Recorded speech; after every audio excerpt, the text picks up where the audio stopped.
Thank you all for coming out. Thanks to Greg and the other organizers for putting this together.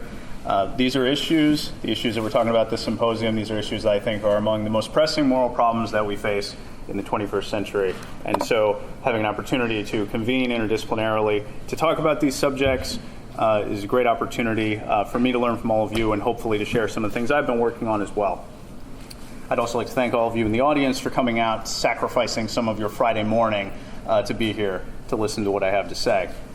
As Greg alluded to, what I'm going to share with you today is kind of a collection of snippets from a book I'm working on with Routledge titled The Environmental Impact of Overpopulation, the Ethics of Procreation. That is essentially like the intersection of environmental ethics and procreative ethics. So this particular talk, I want to start with a couple of with an equation and then a couple of numbers. We'll do the equation first. The equation is pretty simple. It's an equation for total environmental impact. And I'm breaking it down just to two variables. Now, you may see others. There's a common one known as IPAT, which takes environmental impact to be a combination of population, affluence, and technology. I don't like that equation as much because affluence and technology are kind of complicated to assess. And I like to have simple things to work with when we're looking at these sorts of problems. Technology, for instance, can function as both a way to reduce environmental impact, depending on which technology is being used, or a way that increases it. And I like to think of it more as two different forces, average impact per capita and population size, that multiplied together give you total environmental impact of a given population. Oops, my pen. There we go. So, at least in philosophy, and I get the impression this is true across other disciplines as well, the overwhelming focus of environmental ethicists has been how do we reduce rates of environmental consumption, especially in the Western world where we consume, depending on the country, especially in the United States, 15 to 20 times the resources of people in certain parts of the developing world. It seems like that's the main source of our problems, whether it be climate change, resource depletion, species extinctions, etc. Whatever it is, it seems like that's the main culprit. And there is some truth to that. Everybody who works on these issues agrees reducing impact per capita, reducing our average rates of consumption is really, really important. What I want to suggest today is that we also need to be looking at the other variable, and then I'll talk about some ways we might do that. So here are the numbers I alluded to. I'm going to focus on two in particular. One is 7.6 billion. The other one is 11.2 billion. The 7.6 billion is how many people there are on the planet right now, by our best estimates. The 11.2 is the UN's projection for how many people we will have in the world in the year 2100, according to their most recent estimates that were conducted in 2017. Now, to put this in perspective, if you go back to about the year 1800, we didn't even have 1 billion people on the planet yet. So in just 2 centuries, we've gone from crossing the 1 billion threshold to crossing the 7 billion threshold, and by the end of this century, we're projected to cross the 11 billion threshold. So we're looking at a massive increase in global population in a relatively short period of time. Now, the other line on this graph, besides the this blue graph, represents population growth. The red line represents essentially the percentage increase of population growth per year. So one misconception a lot of people have about human population is that the problem is going to solve itself because, as you can see, the population increase percentage-wise keeps going down, or at least it has been since it peaked somewhere close to 1970. I can't remember the exact year. I want to say 1967 was the actual peak year. But it's been going down steadily since then. But the problem is the total number of people has gone up so much that even though the percentage increase has kept going down, the total number of people that get added every year has stayed almost the same. About 70 million people added to the planet total every year. Now, the projector here has diluted their 95% confidence interval this is a sort of measure of the UN's estimates for where we wind up in 2100. The end of that dotted line corresponds to roughly 11.2 billion people. But there's a 95% prediction interval that goes as high as a little over 13 billion or as low as about 8.9 billion. So there is a potentially huge range. There is a great degree to which we could affect how many people exist in the year 2100. But their medium range variant, their sort of moderate prediction, puts things at typically about 11.2 billion. So why is it that an increase in human numbers is bad? Well, the first thing I want to say is it's actually not bad in itself. It's not the case that just because someone new comes into existence, it automatically follows someone else must be worse off in the world. Rather, population growth in this context is bad because of all of these different environmental impacts that we have that it contributes to. And I'm not going to focus on every single one because our time here this morning is finite. I'm just going to highlight 4 of the most significant and the most commonly mentioned ones in the literature. So, food shortages, water shortages, species extinctions or biodiversity loss, as conservation biologists often call it, and of course climate change, which is perhaps the big one, if there is a big one on this list, because climate change itself will affect all 3 of the others as well. Now, food shortage is an interesting one because this is what, if you look at the history of discussions of population, this is what people will bring up. Economists love to point out the fact that the 2 people who predicted population-related catastrophes, Thomas Malthus and Paul Ehrlich, were wrong in their predictions, in their assessments of what was going to happen. In both cases, they predicted massive food shortages would result from increased population growth, basically from just population rising so rapidly that global food supply couldn't keep up. And in both cases, they were wrong. And they were wrong for a particularly straightforward reason. They just underestimated our ability to scale up agricultural production. They underestimated our ability to come up with technology that would improve our agricultural output. So the reason I highlight this is because there's a tendency for people to think that because Malthus and Ehrlich were wrong about this, that it follows that any serious concern about population in the future will also be wrong. But I think that's a mistake.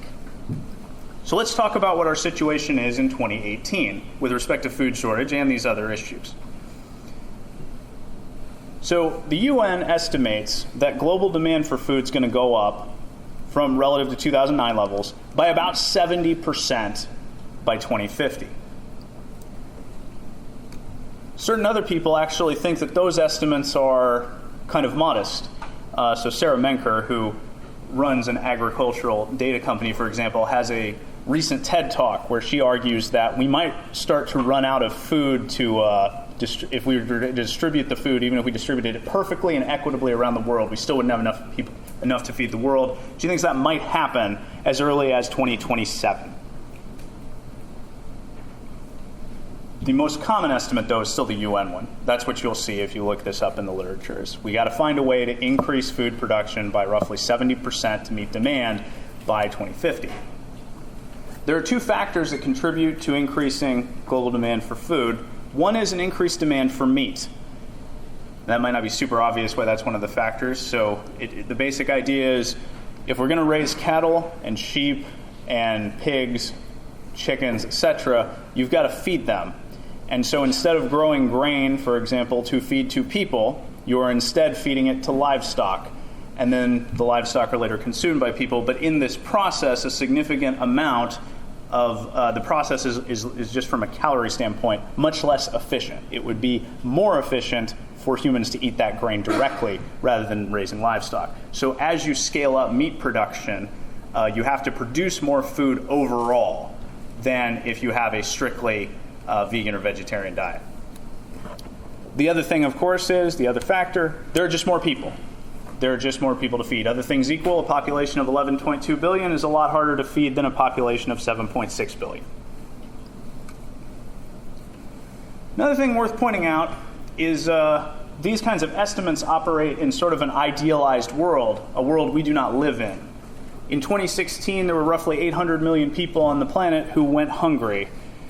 The reason why is because even though we technically have enough food to feed everybody in the world, various social and political realities prevent it from being equitably distributed. And so you've got lots of people in various regions that still nonetheless starve or live in conditions of more or less constant hunger, even though it is theoretically possible to feed them. So I would expect, if we indeed don't even have enough food to meet this global demand in 2050, it's not the case that we'll see a small number of people who we can't feed. We'll see this number go well above 1 billion. This isn't going to be a case where we're going to magically solve those problems of food distribution in the next 40 years. We should expect that they're going to continue, and so we should expect that this number will be even more, will rise even higher than its current amount. 800 billion is already a lot. That's over 10% of the people in the world. Another one that comes up is fresh water. I'm going to focus particularly on groundwater because it affects the largest number of people. You need groundwater for things like irrigation, maintaining the health of local ecosystems, and of course providing water for people to drink. Now, groundwater is a renewable resource. It replenishes itself over time. But if you consume it too quickly, it doesn't replenish fast enough. And so the situation we're in right now is we are consuming groundwater worldwide at roughly 3.5 times the sustainable rate. So if we keep doing that, eventually we're going to have significant shortages in various parts of the world.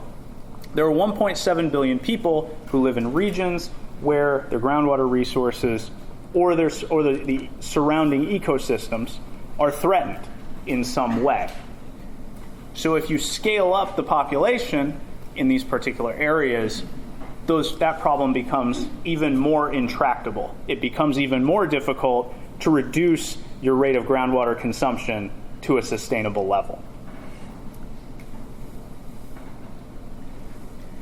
And this is species extinctions or biodiversity loss.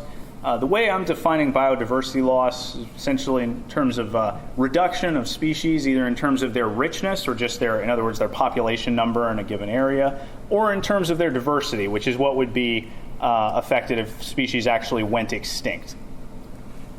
You can have biodiversity loss locally in different regions. You can also have it globally. The biggest reason why people tend to be concerned about biodiversity loss for human beings is because it results in a loss of ecosystem services. Ecosystem services are a combination of functions of ecosystems that provide resources to us at very, very cheap economic costs. In some cases, the resources that are produced would be either too costly or simply impossible for us to produce ourselves. Biodiversity loss also results in a loss of compounds that we can use to make medicines. So there's a pharmacological component here.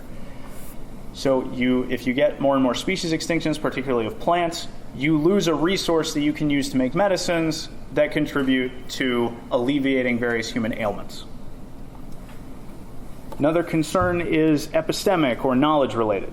So E.L. Wilson has pressed this point rather thoroughly. He views, every species on the planet as a certain source of knowledge about our world and about how best to interact with it. You lose a species from the world, and you essentially lose a deep resource of knowledge. The other big one, and I don't know, this kind of depends on the species. Some people really, really like polar bears, for example, or pandas. Less concerned about, say, the salamanders that live in the Great Smoky Mountains. All of these species are threatened. Some species carry a kind of aesthetic value that people really care about. Of course, that aesthetic value doesn't always have to just be beauty or that kind of charisma that some of these animals have. It can also just be kind of a sense of wonder or perplexity. But in any case, you lose a species, you lose a source of real-life aesthetic value. So for all these reasons, and a few others, conservation biologists are deeply concerned about the rapid species extinctions that we're seeing. You might wonder exactly how bad that problem is, because of course species do go extinct naturally in the world at a certain rate. The issue is that based on, depending on which estimate you cite, we're currently seeing species extinctions at roughly 100 to 1,000 times the background rate. Now, obviously, that's a huge range. The most recent stuff I've seen is closer to the 1,000 number. In the past, the most common estimate has been about 100. I don't think it really matters which one you think is correct, because either way, that's crazy. That is an extraordinary effect. I mean, the background rate of extinction is designed to be an estimate of how fast extinctions occur in the absence of human activity. So how many extinctions were we seeing before humanity showed up on the scene? And so for us to be impacting non-human life to this extent is rather extraordinary. And I've saved the biggest one for last, because as I said, climate change affects all the other issues on this list. What I mean by climate change, I hope this is a pretty common, agreed upon definition, is alterations to the world's weather patterns caused by a gradual rise in average global temperature due to anthropogenic greenhouse gas emissions, or in other words, human-caused greenhouse gas emissions. So again, it's not a complete list of effects, but these are all really well documented. You can read the reports of the Intergovernmental Panel on Climate Change to get the lowdown on all this stuff. What do we expect from climate change? Well, we expect sea levels to rise, which will displace hundreds of millions of people around the world, make certain areas uninhabitable or unlivable. We expect increased frequency of severe weather events. We've already seen some. I've only been in Florida for like 14 months, and already it's been hit by 2 huge hurricanes. We should expect those kinds of events to become more common in the future, because as the temperature in the ocean increases and the water gets warmer, it provides better conditions for severe storms to persist and grow in strength and velocity and wind velocity. We should expect more regional droughts, because there will be more common heat waves. This is one way in which water shortage can be contributed to directly by climate change. We should expect ocean acidification, which is a significant source of biodiversity loss for marine life. And interestingly enough, farmland will be affected asymmetrically around the world. If you live in Siberia, you actually might see more farmland than you had before. But overall, worldwide, there will be a reduction. Part of it because of sea level rise, which will essentially make certain areas near coastlines that used to be farmable land no longer farmable, but also just as regions near the equator become more arid, you won't be able to grow crops nearly as easily there as you could before. And the other one, which just mentioned, is climate change also contributes to species extinctions, because some animals cannot survive in environments that are outside of a certain temperature range. And so they wind up either trying to migrate toward the poles to get away from the rising temperature, or they go up mountains. The problem is that in some situations, like if they're living on an island, for example, they can't do that. And so often they just get wiped out as a result of the temperature changes.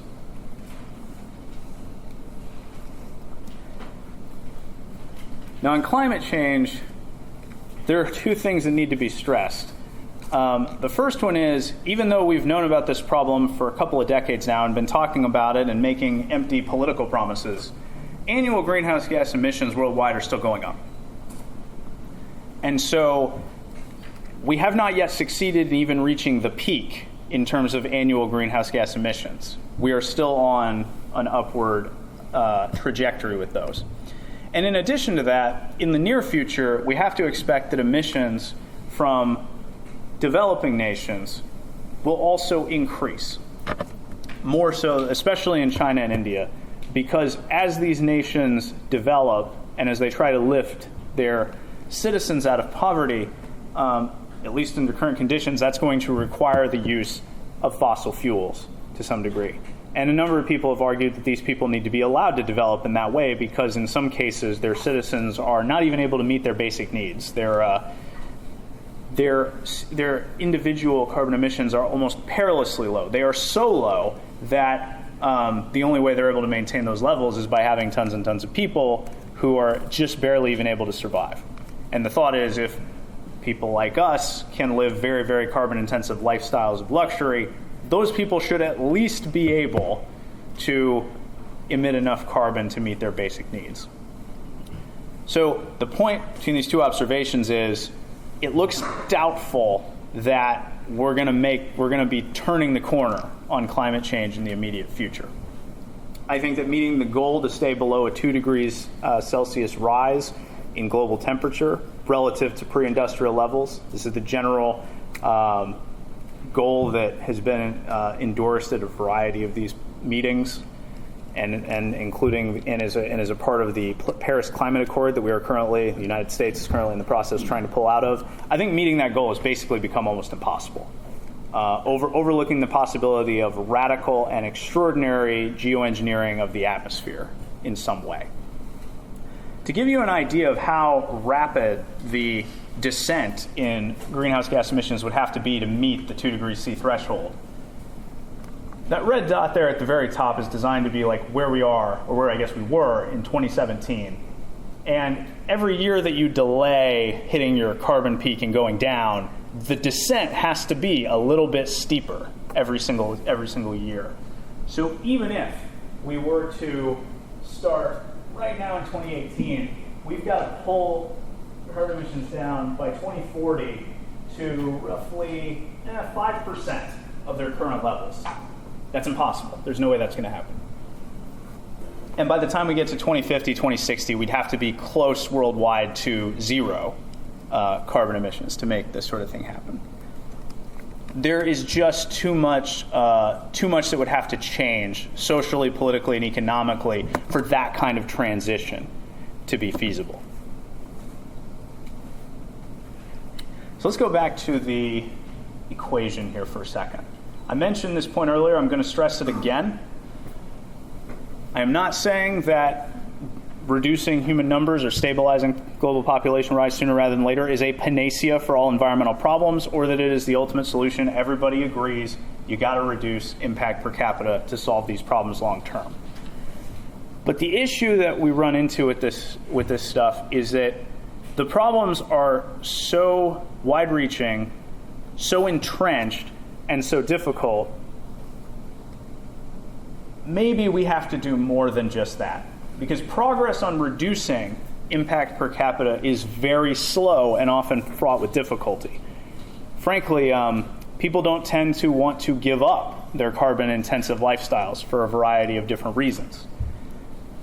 What's interesting about the population issue is that there are conditions we can create where people will voluntarily choose to have smaller families, and where societies will voluntarily choose to have fewer children and to shrink their population size. So here's kind of the main proposal. In addition to working to try to reduce our rates of environmentally harmful consumption, we should also try to do something to stabilize population growth sooner rather than later, and in regions where it's possible, maybe even reduce local populations. Now, as soon as a lot of people are on board up to this point, they recognize the contribution that human numbers make to this, they get it. But when we actually talk about doing something about it, that's where people get hesitant. And the main reason is because there is a history with population policy that is not so great. So specifically, again, not a complete list of everything that could be up here, but the two biggest things that people are concerned about is that population policies of the past have often been motivated by eugenics-based agendas. There have been some instances where population policies were specifically designed to, say, prevent the poor from procreating as much as wealthy. There are also instances of various human rights abuses. These are often associated nowadays with China's one-child policy. There are lots of documented cases of forced abortions, forced sterilizations. In some of the other policies that were put in place in other countries like India, there are well-documented cases of getting sterilizations from people without their informed consent. So giving a consent form to someone in poverty who can't read, getting them to sign it. Oh, great. Here, we'll sterilize you now. Obviously, these kinds of things are deeply disturbing and things that people do not want to see repeated. So when you start talking about population, this is the kind of stuff that people think you're talking about, and there's a sort of repugnant response to that.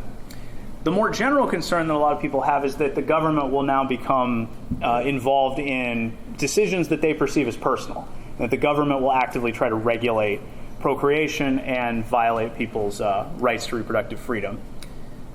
There is also a gendered component to this issue, because it's not, if the government is regulating procreation, if you do have these kinds of violations, it is not the case that men and women are impacted equally.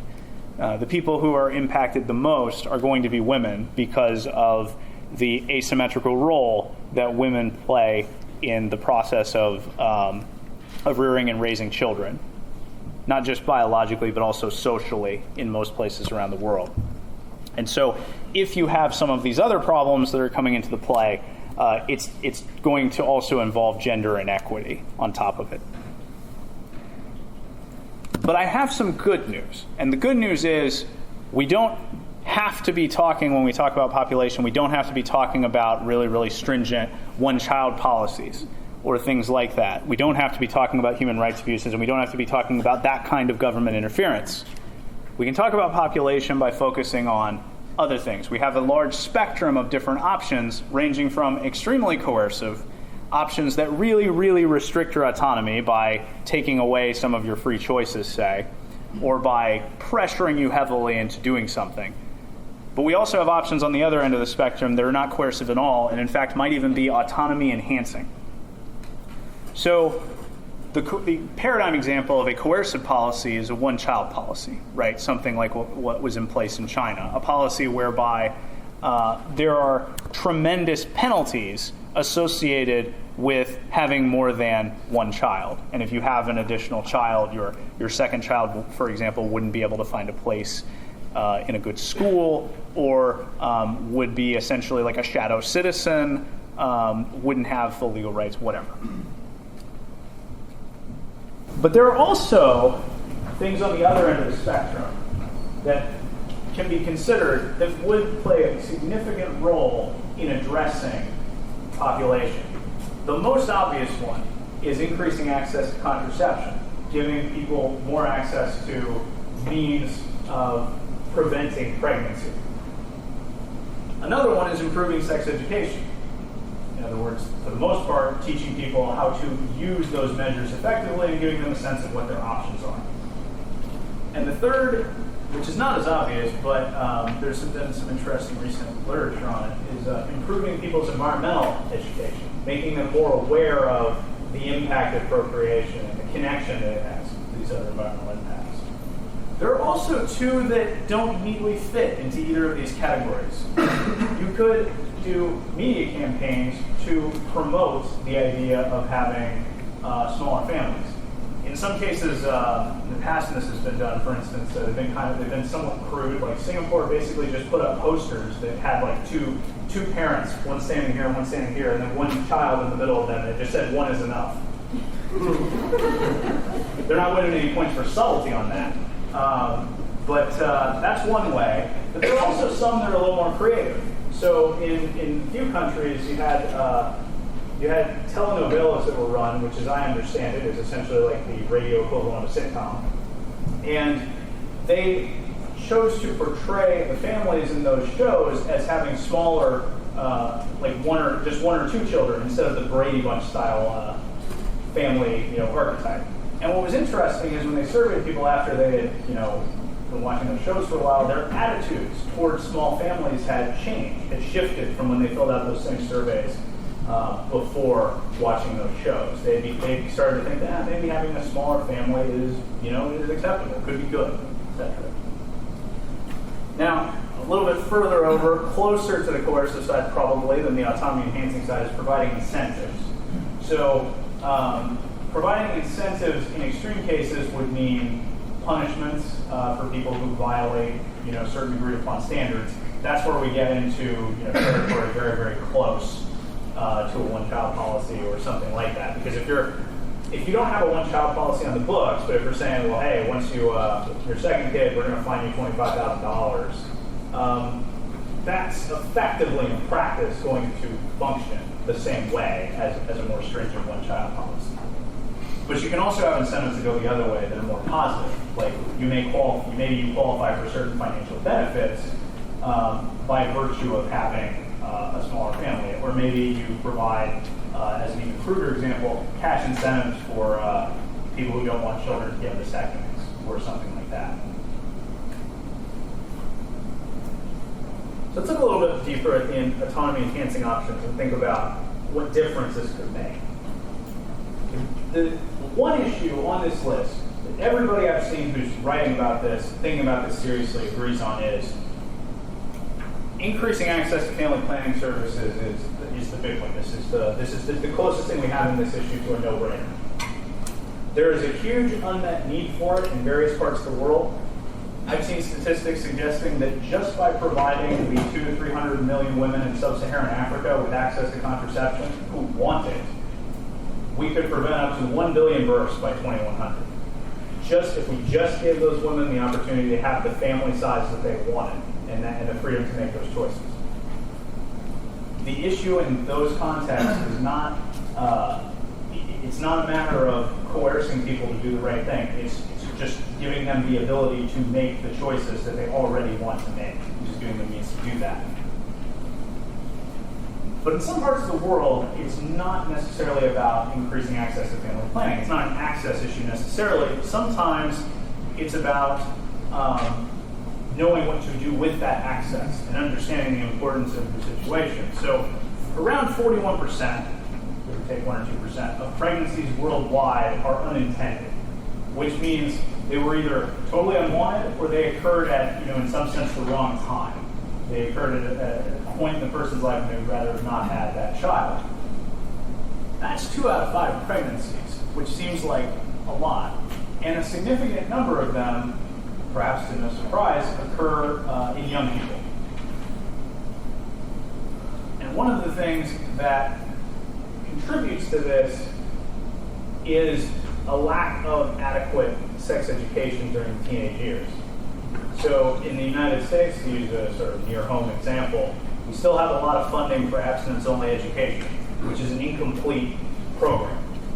And the data on abstinence-only education is not favorable.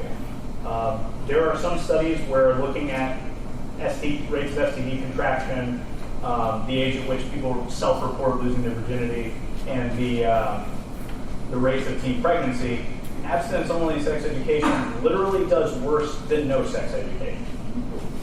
Because if you don't have any sex education, you might go on the internet, and there's a lot of information on the internet. Some of it's wrong, but some of it may also be accurate.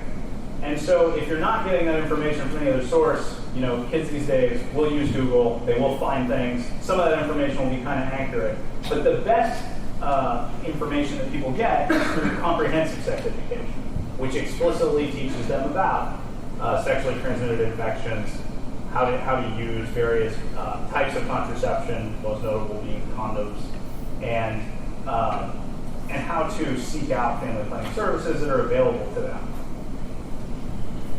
Having access to that information is really important if we want these people to be able to make informed choices. The other one at the bottom here, environmental education, is not as obvious. The biggest contribution I've seen recently on this was publication of environmental research letters by two fellows named Wines and Nicholas. And what they did was they went through a bunch of high school textbooks in Canada, Europe, and the United States. And what they discovered was most of the individual actions that were emphasized for trying to help people live a greener lifestyle, so to speak, or lower their individual impact on the environment, most of the actions that were mentioned were not particularly effective. So 2 of the things, this graph is designed to be, some of you, especially in the back, won't be able to read everything, I imagine. But this is designed to be a representation of various actions that you could take to try to reduce your individual impact on the environment. And the measurements here, so this says 1.6, this says 2.4, these measurements are in terms of your carbon footprint. So if you were to refrain from taking one transatlantic flight, you would save, that particular year, 1.6 tons of CO2 equivalent relative to if you took that flight. Some of the measures that are often show up in these textbooks are things like using the crazy twisty spiral light bulbs that are more energy efficient. But that only saves you 0.1 tons of CO2 equivalent annually, even if you switch out all the light bulbs in your home. Another one is recycling, but that only gets you 0.2. Remember, one transatlantic flight, 1.6. That's 8 times more effective than recycling if we're focusing on carbon footprint. The one in the center here is having one fewer child, which saves you 58.6 tons of CO2 equivalent. That figure comes from a study by Murtaugh and Slacks from the University of Oregon back in 2009, where they calculated the greenhouse gas emissions of your descendants based on kind of a formula designed to track your genetic lineage. So you're responsible for 1/2 of the emissions of your children, 1/4 of the emissions of your grandchildren, because your grandchildren have 1/4 of your genes, 1/8 of your great-grandchildren, and so on. And using that calculation, at least if you live in the developed world where we have really carbon-intensive lifestyles, there's having an additional child because they are likely to procreate themselves can very quickly result in a massive increase in your individual carbon footprint, if you understand it that way. There are some controversial assumptions in the background of that study, but I would emphasize that even if you shrank this number down to 1/10 of what it currently is, it would still be by far the most effective action on this list in terms of its annual savings with respect to carbon footprint. But these items, living car-free, avoiding a transatlantic flight, having fewer child, buying green energy, those things don't show up in textbooks in high school, at least not the ones they survey. The stuff that gets emphasized are these more low-impact activities. So again, one of the things you can do, give people more accurate information. People who care about the environment, in the presence of more accurate information, may make different choices voluntarily if they have that information. So you notice the theme here. I mentioned that all of these activities are autonomy enhancing. I want to spell out clearly what I mean by that. There's no confusion. Increased access to family planning gives you more options, more choices. It gives you more control over how you live your life. That doesn't mean you have to use the options that are available, but it gives those options to you. That's why I consider that autonomy enhancing. The other options increase your autonomy because they make your decisions more informed. They give you more accurate and more complete information. And so because of that, instead of making kind of a halfway informed decision, you're actually making a decision that's pretty well informed. Now what about those two intermediary measures? I think there are contexts where even media campaigns can actually be autonomy enhancing in a kind of interesting way. Now, I want to point out, even if you aren't a huge fan of media campaigns, they are not going to be any worse than the bombardment of advertisements that you see on a daily basis already. Now, you may find those annoying and tedious, and my God, I don't know how many political advertisements I've gotten in the mail this year. But very few people think that those advertisements are just in themselves unethical. There are some advertisements that can be unethical because they involve, reinforcing, say, sexist norms or stereotypes or drawing those kinds of things. But most people don't think that advertisements in and of themselves are morally objectionable. So even if they're annoying, even if they're tedious, even if you think media campaigns, if it really just boils down to advertising, I'm not sure if I'm a fan of that. Being annoyed at something is not the same as saying something's wrong. But at best, I think media campaigns could be autonomy enhancing because they make certain kinds of lifestyles more acceptable than they otherwise would be. So I'm not going to play this talk. This is just kind of one resource you can consult to get this perspective. This is, I can't remember her last name.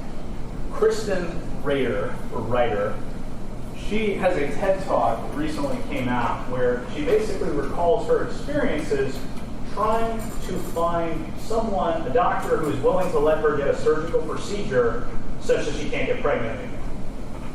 And it is interesting how hard it was for her to get that procedure because she was routinely told by medical professionals that she would change her mind about not wanting kids, that she was too young to understand the gravity of the decision she was making, that she was not being considerate of her partner's needs, even though her, at that time, boyfriend was totally fine with it.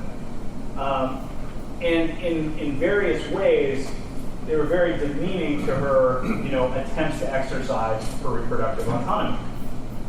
And at the backdrop of this, there were probably, in some of these contexts, a gendered component to this, the fact that she was a young woman interacting with male doctors who believed that they knew her situation better than her. But a lot of it is also a pronatalist bias in society. So think about how we behave in the context of people who have children, right? We congratulate people on having children, on being pregnant. We don't do that for people who decide to stay childless. Like if someone comes up to you and is like, hey man, you and your wife ever going to have a child? And they say, nah, we decided against it. Usually the response will not be, oh, congratulations, man. You get to sleep in all you want. It's not usually how that conversation goes. Now, I'm not saying that I'm not in any way saying here that it's inappropriate to celebrate the birth of your child or anything like that. I'm simply pointing out that there's an asymmetry here.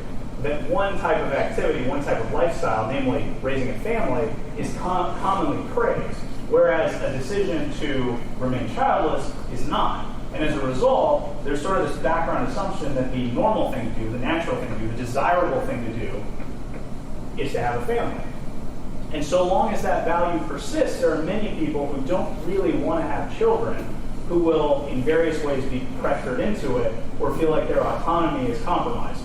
Here in her case, she was very adamant that she didn't want children. She did not ever change her mind on it. She did eventually have the procedure, but it was extremely difficult for her to do.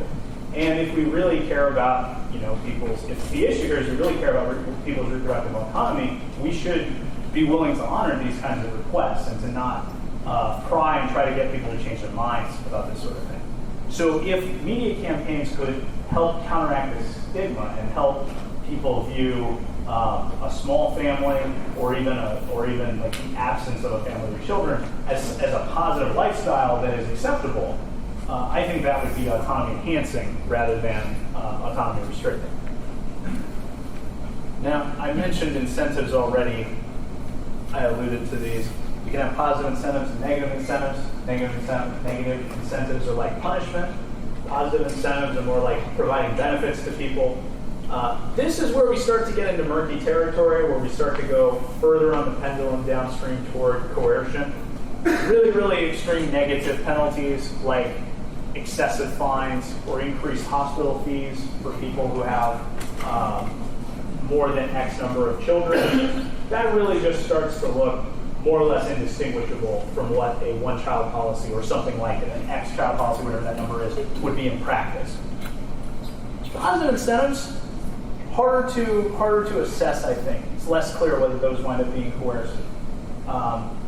You could, for example, provide tax breaks to people who decide to have smaller families, rather than the current system where you provide tax breaks for people like every dependent you have, you get an additional tax break. You could invert that system and make it so you start with, say, 4 exemptions, and every dependent you have, you lose one of your exemptions or something like that.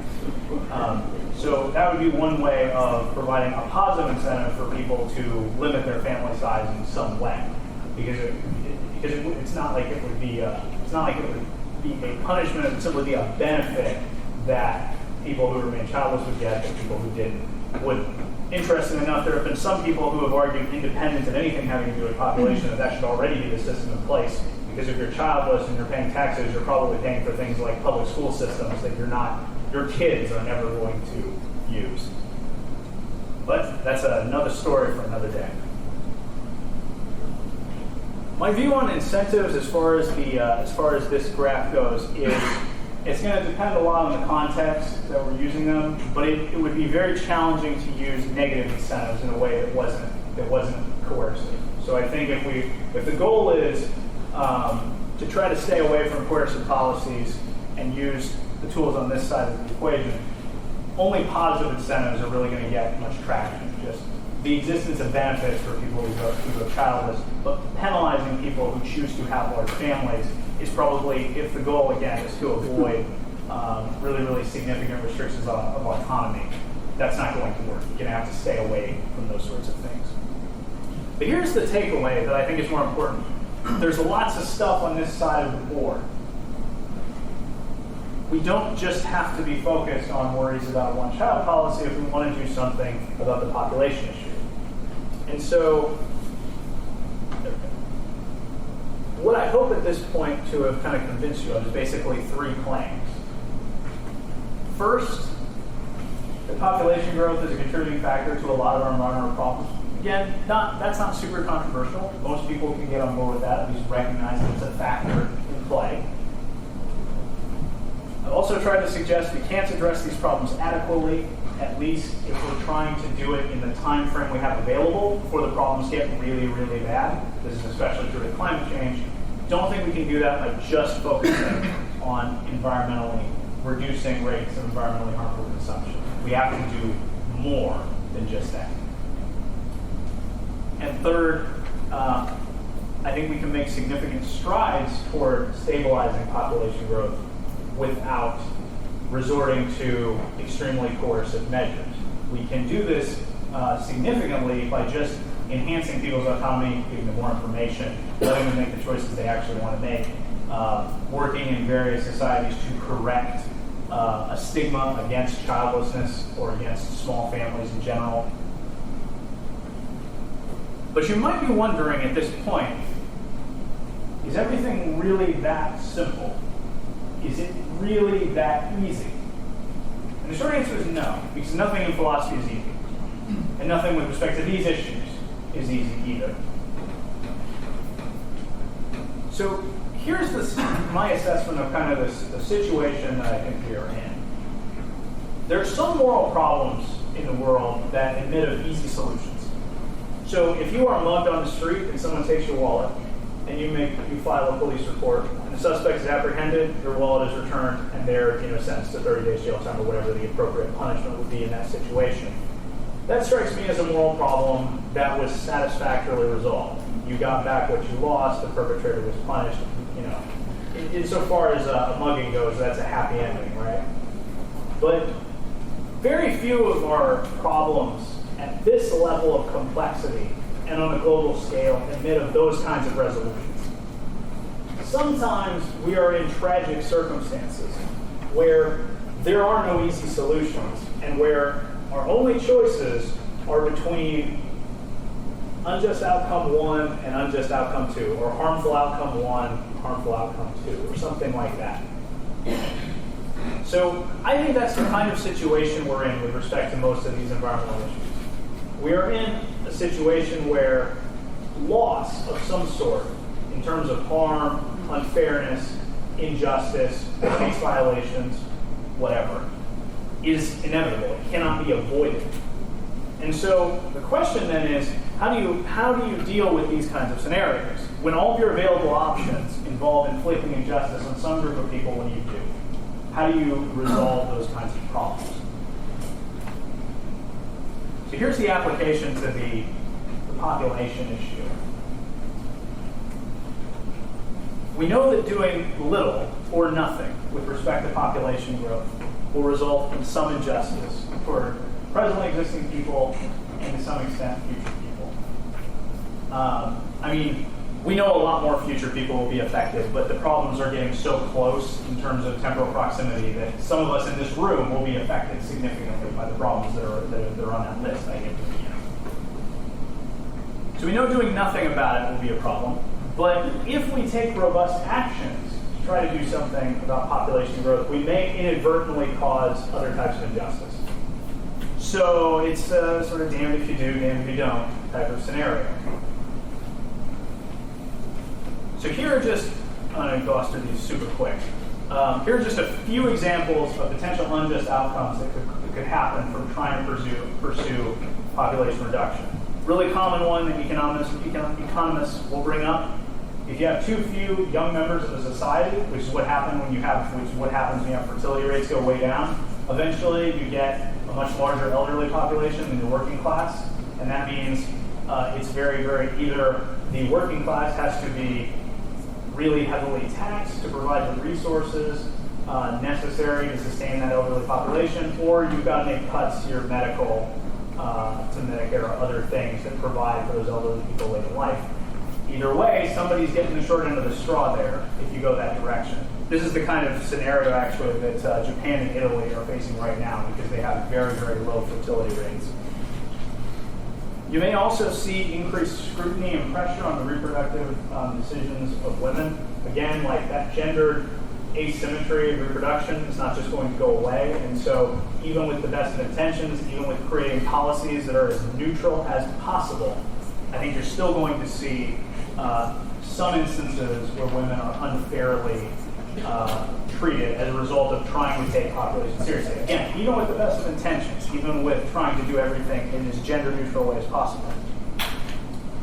If even positive financial incentives could make large families essentially a luxury of the wealthy, because if you have a pattern of people who are, say, middle class or low-income families recognizing that, hey, I could really use those tax breaks, for example, or whatever other incentives are in play, if they make those decisions persistently, then suddenly there becomes a classist structure to family size, right, where it's only the very wealthy who wind up having large families, and if you are middle class or economically disadvantaged, it's sort of a foregone conclusion you won't have a large family. And the last one is immigration policy. Yeah, this is way too complicated to lay out all the details here, but as a quick gloss, basically, in a country like the United States, where our fertility rate is below replacement, our population growth primarily comes from immigration. So if the United States, given its massive per capita environmental impact, wanted to reduce its overall impact, get its ecological footprint under control, one thing you could try to do would be to halt population growth by having an extremely strict immigration policy. But doing that may well impose various types of injustice on, say, refugees seeking political asylum to escape terrible circumstances or things like that. And as a result, you may be in a kind of a dilemma where if there really are no other options for adequately responding to some of these problems, then if you make that decision for the sake of future people, you're screwing over some of the people in the present who really need your political assistance in that instance, really need some other place to live. Phil Cafaro's got a recent book where he explores this argument in great length. So what do we do in some of these situations, in this overall puzzle we put ourselves? Because some of the moral things that we're taught when we're younger don't really work well here. You might say, well, I want to try to meet make sure no rights violations occur, but you're screwed either way. There are going to be rights violations. It's just the nature of the game. You might say, well, I don't want to. We try to avoid causing harm to anybody, but it's a given that somebody's going to get harmed somewhere in this overall process.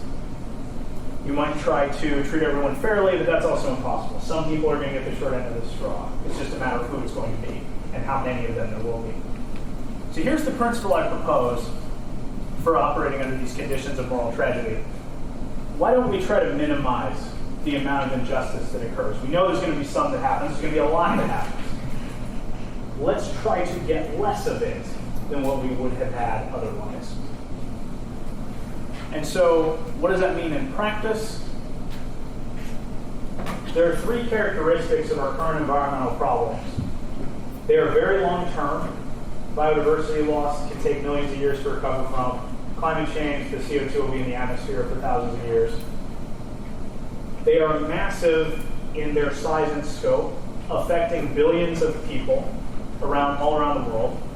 And they are also very, very severe, because the impacts that these people will have will, in some cases, cause them severe suffering.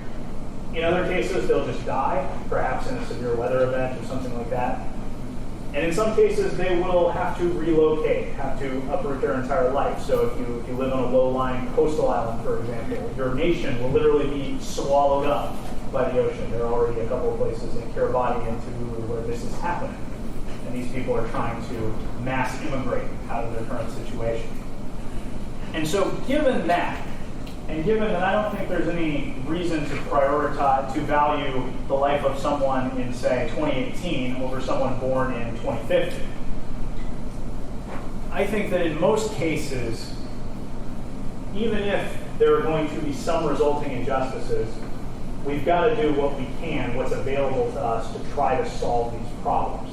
And that means taking population growth seriously, and that also means foreseeably causing some unintentional injustice along the way. We'll do our best to minimize it, obviously, but if we don't do this, it'll be worse. The outcome will be worse if we do nothing than if we do something. And since we're choosing between two bad outcomes, I think that's what we're more or less left with. So, in short, we got to do something about population growth. It's going to be messy. There will be things that happen unintentionally that are bad, that affect certain people, but not doing something about population growth will adversely affect an even larger number of people, and often in an even more severe way. So that's just that's not a pleasant picture. I apologize if that's like basically the last slide, and we're ending on a very depressing note, but I think this is a reasonable appraisal of our situation. It is not a case where there is a neat and tidy solution. There are only messy solutions, and so we try to clean up the mess as best we can. I'll also close to leaving my contact information up here if anybody has questions about this talk and you're not able to track me down later on. And if we have time for questions from the audience, I'll take those now as well.